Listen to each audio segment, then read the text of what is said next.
Hello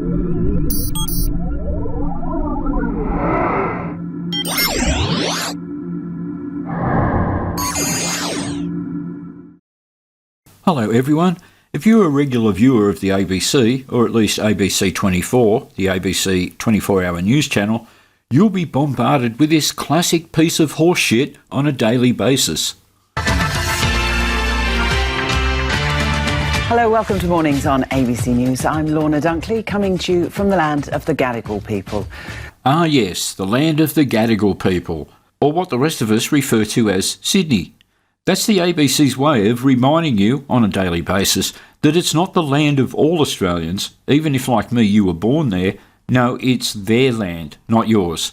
You might have been born there, you might have even bought a house there, a house so expensive that you've spent your entire working life paying off that tiny speck of land with not even a backyard, but at the end of the day, in the eyes of the ABC, it's not even your land, it's the land of the Gadigal people.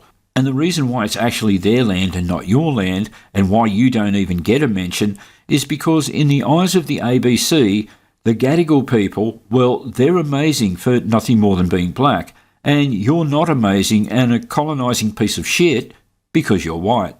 There was a point in Australia's history where we were meant to move forward together, both black and white, and just be seen as one people, Australians together, and put racial differences behind us. That day was the 13th of February 2008. The time has now come for the nation to turn a new page. A new page in Australia's history by righting the wrongs of the past and so moving forward with confidence to the future. We apologise for the laws and policies of successive parliaments and governments that have inflicted profound grief, suffering and loss on these our fellow Australians. We apologise especially for the removal of Aboriginal and Torres Strait Islander children from their families, their communities and their country. For the pain, suffering and hurt of these stolen generations, their descendants and for their families left behind, we say sorry. But as I've pointed out in previous videos, there was another aspect to the apology that was just as important, but is in my view totally omitted and ignored by the present-day blacktivist. We, the Parliament of Australia, respectfully request that this apology be received in the spirit in which it is offered, as part of the healing of the nation. For the future, we take heart, resolving that this new page in the history of our great continent can now be written. We today take this first step by acknowledging the past and laying claim to a future that embraces all Australians. At the time, the narrative was that the apology would help mend the perceived divide between black and white Australia. But what did it achieve? Well, it appears absolutely sweet fuck all. I think one of the fundamental reasons for that is that there was never any onus placed upon those that advocated for the apology to formally accept the apology. To analogise, imagine if you had a disagreement with your housemate and you felt compelled to apologise for eating their last Tim Tam. But when you apologised, they said nothing and just sat there with a blank expression on their face. But not only that, after you had apologised, they got up the next morning and called you an evil piece of shit for eating the last Tim Tam. You'd probably be inclined to respond, hang on, I apologised for that, and the analogous response to that being, it doesn't matter that you apologised, you're still a Tim Tam stealing piece of shit. You'd most likely come to the conclusion that your apology was a waste of time. That's the situation we have here now with The Voice. The apology of 2008 was simply not accepted in the spirit in which it was given. And like all social justice initiatives that you shouldn't have apologised for, your admission of guilt will be used as a rod to beat you with for all perpetuity, because after all, you admitted that you were wrong.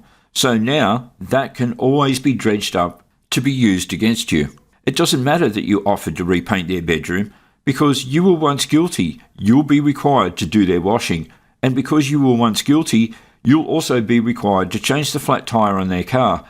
And because you were once guilty, you should also pay them for the time you spent changing the flat tyre on their car.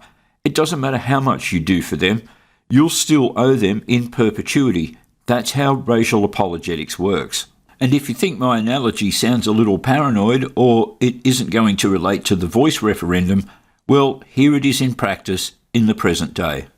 Today's news poll had bad news for the Albanese government, but great news for Australia because support for the voice, Labor's kind of Aboriginal-only parliament, has dropped to new lows, just 41% yes now and 48% no, with 11% of voters still unsure.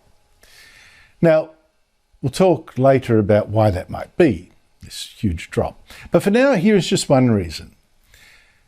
It seems to me this voice campaign is already creating more division and not less. And I don't see reconciliation, do you? I mean, I just see more and more demands.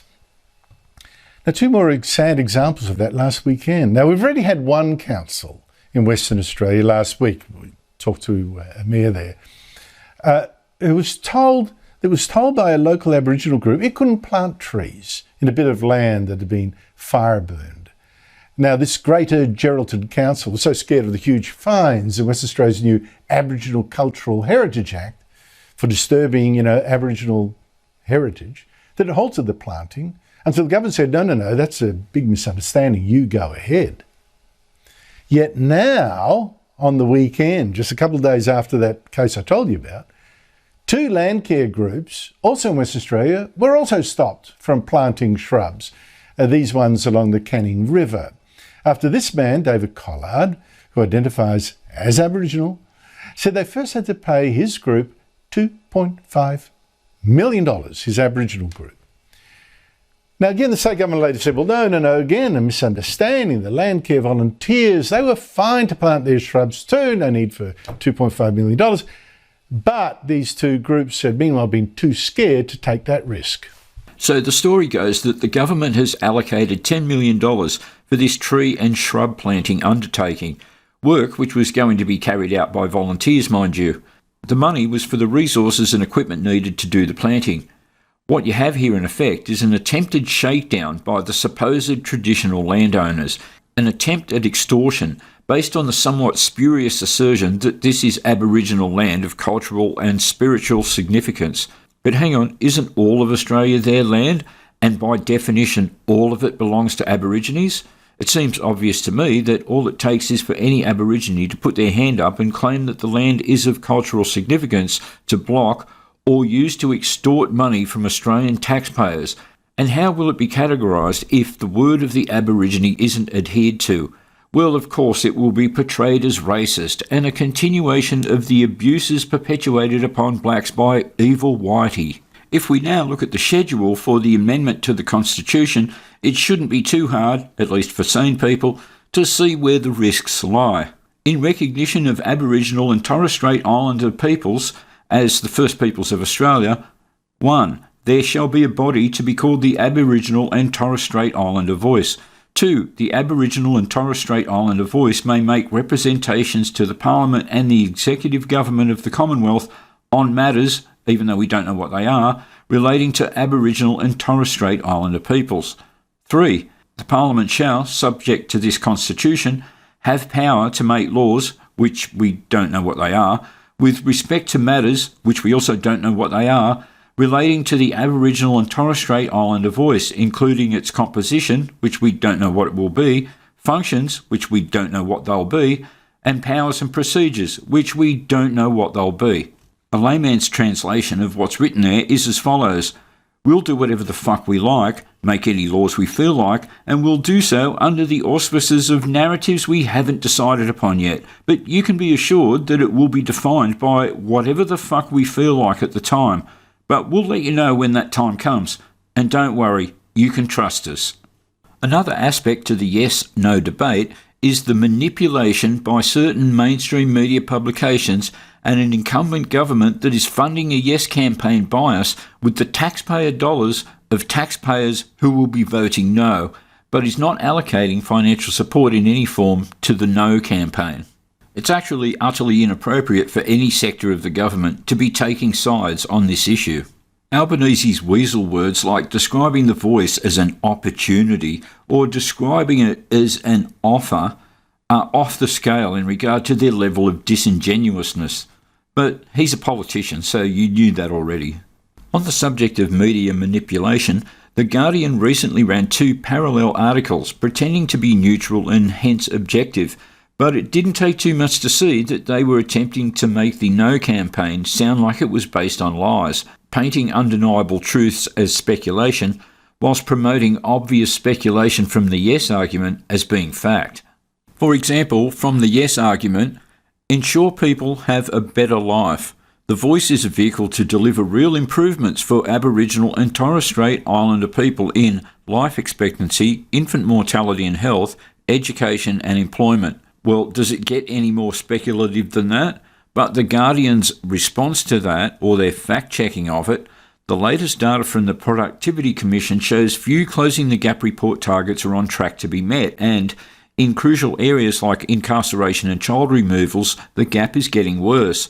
These are entrenched issues that will take a long time to turn around, whether there is a voice or not. Now from the No argument, already many activists are campaigning to abolish Australia Day, change our flag and other institutions and symbols important to Australians. Hashtag Abolish Australia Day, changing the date is a cop-out. If there is a constitutionally enshrined voice, these calls would grow louder. And The Guardian's response to this? This is speculation. The Prime Minister, Anthony Albanese, has publicly ruled out compensation for Indigenous Australians, moving the date of Australia Day, and The Voice making representations to the Reserve Bank. Oh, right, so because Albanese rules that out, that means it's never going to happen. It doesn't matter how much public pressure he's put under, it doesn't matter what the political ramifications are, he'll never buckle. I mean, you can hear the obvious sarcasm in my voice, right? But to return to the Yes argument for a moment, ensure people have a better life. Yeah, like how? No, wait, I can see it now. The 95 domestic violence call-outs the Northern Territory Police said they had to attend in sparsely populated communities last weekend alone. Yes, they're all going to stop beating their wives and children because the Yes vote got up. They're going to stop getting drunk in public and behaving like antisocial miscreants because of The Voice, yeah? I mean, you do concede in your response that they're entrenched issues that will take a long time to resolve, whether there's a voice or not. So how do you justify the claim that it's going to improve their lives when you immediately double-think your way into conceding that it's not going to make a gnat's dick of difference? But if you think that Yes argument sounds dumb, wait until you see some of the arguments in the recently released Yes pamphlet. Number 6 is one of my favourites, straight out of the Justin Trudeau because it's 2016 argument handbook of completely vacuous reasons to do things. The time is now. The idea of a voice has been decades in the making. Many Aboriginal and Torres Strait Islander people have put in a great deal of hard work and goodwill. Voting no means nothing will change. It means accepting we can't do better. Don't risk more of the same. Worse life expectancy, worse results in education and employment, worst outcomes in health. Vote yes to break this cycle and unite our nation. Eddie Betts, Adelaide and Carlton AFL legend, Gubrin Warangu Kakatha man. I know The Voice won't fix everything overnight, but I feel like it's the opening of a pathway to make sure we are included and respected in decision making on issues that impact us. Well, I have to concede if I wanted guidance on constitutional reform, an Aboriginal AFL player would be the first place I'd go. I also like the nothing will change argument. It's almost an argument for the no vote in itself. The Constitution, as it stands now, particularly since the 1967 amendment to include Aborigines in the vote, already encompasses the rights of all Australians regardless of race. Arguing that nothing will change doesn't automatically follow that lack of change is a bad thing. Let's say you have a glazed donut. Sure, adding snot and menstrual blood to it will change it for sure, but not for the better. The best argument from the no side, and the only argument needed really, in my opinion, is that making a special case of Aborigines in the Constitution is divisive, because that's exactly what it is. It's making a special case for a select group of people based on race. Hairstylists, keyboard players and roof tilers aren't getting a special political entity dedicated to having their voices heard. No, just a select group based on race. It's blacks to the front of the bus, and the now white Rosa Parks is a racist if she dare complain about that. But anyway, just remember, you don't have to complain about your relegation to the back of the bus. You don't have to say anything. You can stop this neo-Marxist scam dead in its tracks by simply ticking no on the day of the referendum.